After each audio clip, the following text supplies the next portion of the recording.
मैं ब्रजेश्वरी रावटे, जिला नारायणपुर, छत्तीसगढ़ से। मैं बताने जा रही हूँ आत्मनिर्भर दिव्यांग उद्यमी। प्रस्तावना: एक ऐसा उद्यमी जो शारीरिक, मानसिक, संवेदी अक्षमता वाले व्यक्ति हैं जो अपनी खुद का व्यवसाय शुरू करता है या चलाता है। वे आर्थिक रूप से आत्मनिर्भर और स्वतंत्र होने के साथ साथ समाज में मूल्यवान योगदान भी करता है। दिव्यांग उद्यमी विभिन्न प्रकार के व्यवसाय में लगे हुए हैं, जैसे कि हस्तशिल्प कला, फैशन डिजाइनिंग, खाद्य पदार्थ, शिक्षा और प्रौद्योगिकी। कई क्षेत्र विशेष हैं जहां वे अपने क्षेत्र में ख्याति प्राप्त कर चुके हैं। कुछ दिव्यांग उद्यमियों अपने व्यक्तिगत अनुभव और कौशल के आधार पर विशिष्ट व्यवसायों में भी सफलता प्राप्त कर लिया है। उदाहरण के लिए हम लेते हैं, जैसे एक दृष्टिबाधित उद्यमी एक ब्रेल शिक्षक एवं श्रवण बाधित उद्यमी एक बाहरी उपकरण कंपनी शुरू कर सकता है। दिव्यांग उद्यमियों के लिए सरकार द्वारा कई तरह की सहायता उपलब्ध कराता आ रहा है, जैसे कि वित्तीय सहायता, प्रशिक्षण और मार्गदर्शन।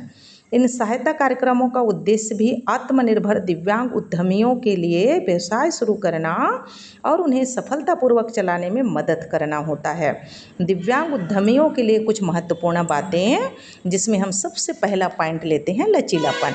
दिव्यांग उद्यमियों को अपने व्यवसाय एवं कार्य क्षेत्र को अनुकूलित करने, चुनौतियों का सामना करने के लिए सदैव लचीला होना चाहिए।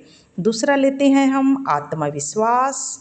दिव्यांग उद्यमियों को अपने व्यवसाय एवं किए गए कार्यों पर सदैव विश्वास करना चाहिए और उन्हें अपने लक्ष्य को प्राप्त करने के लिए सदैव प्रेरित रहना चाहिए। तीसरा, सकारात्मक दृष्टिकोण। दिव्यांग उद्यमियों को अपने व्यवसाय के प्रति सकारात्मक दृष्टिकोण रखना चाहिए, अपने प्रयासों को निरंतर जारी रखना चाहिए। चौथा लेते हैं हम पॉइंट समर्थन नेटवर्क। दिव्यांग उद्यमियों को अपने व्यवसाय के लिए मजबूत समर्थन नेटवर्क की आवश्यकता होती है, जिसमें उन्हें परिवार, मित्र और पेशेवर और भी अन्य लोगों को शामिल करना चाहिए। पांचवा, प्रौद्योगिकी का उपयोग। दिव्यांग उद्यमियों को अपने व्यवसाय को चलाने और अपने उत्पादों और सेवाओं को बढ़ावा देने के लिए प्रौद्योगिकी का उपयोग करना चाहिए। छठवां पॉइंट लेते हैं हम उद्यमशीलता को बढ़ावा। आत्मनिर्भर दिव्यांग उद्यमी जो अपने व्यवसाय एवं कार्य क्षेत्र में प्रसिद्धि प्राप्त है, उसे प्रेरित करते अन्य दिव्यांगजनों को भी आवश्यक प्रशिक्षण संसाधन उपलब्ध कराना आवश्यकता है। व्यवसाय उद्यमियों के लिए रणनीतियाँ। व्यवसाय उद्यमियों को अपने व्यवसाय को विस्तार करने के लिए समय समय पर विशेष रणनीतियों की आवश्यकता होती है, जैसे कि विपणन, ग्राहक सेवा, तकनीकी का उपयोग कर विस्तार कर सकते हैं। चुनौतियों का समाधान। दिव्यांग उद्यमियों को विभिन्न चुनौतियों का सामना करना पड़ता है, जैसे कि वित्तीय बाधाएं, बुनियादी ढांचा और भेदभाव।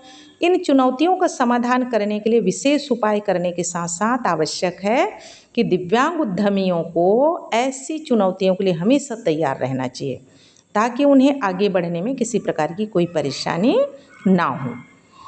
आत्मनिर्भर भारत की परिकल्पना जो किया गया है, उसमें दिव्यांग व्यक्तियों के लिए उद्यमिता एक शानदार अवसर है, जिसमें वह सरकारी योजनाएं, संसाधन और समर्थन के माध्यम से आत्मनिर्भरता प्राप्त दिव्यांग व्यक्ति समाज में एक महत्वपूर्ण भूमिका निभाता रहा है।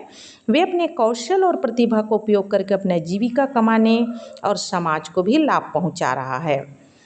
दिव्यांगों के लिए उद्यमिता कार्यक्रम योजना का उद्देश्य है कि उद्यमशीलता के प्रयासों के माध्यम से स्वरोजगार दिव्यांग व्यक्तियों को आजीविका के अवसरों एवं परिचित कराने का एक प्रभावी तरीका है, ताकि वे आत्मनिर्भर बन सकें और कार्यबल का हिस्सा बन सकें। दिव्यांग एक आत्मनिर्भर जीवन जी कर उसमें बाधा मुक्त वातावरण का भी होना आवश्यक है।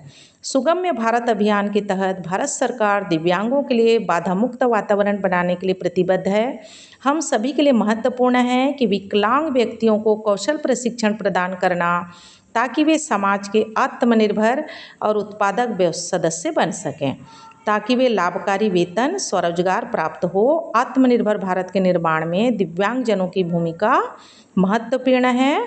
आज दिव्यांग आत्मनिर्भर बनकर राष्ट्र एवं खुद के लिए एक अच्छे भविष्य का निर्माण कर रहे हैं। बहुत से दिव्यांग उद्यमी इनके उदाहरण हैं, जो भारत में और दुनिया भर में सफल व्यवसाय चला रहे हैं। उदाहरण के लिए जैसे हम लेते हैं हेलेन केलर, बचपन से ही दृष्टिबाधित एवं श्रवण बाधित थी। उन्होंने अपने विकलांगता पर विजय प्राप्त कर एक लेखिका, राजनीतिक शोधकर्ता एवं व्याख्याता के रूप में सफलता हासिल की। धन्यवाद।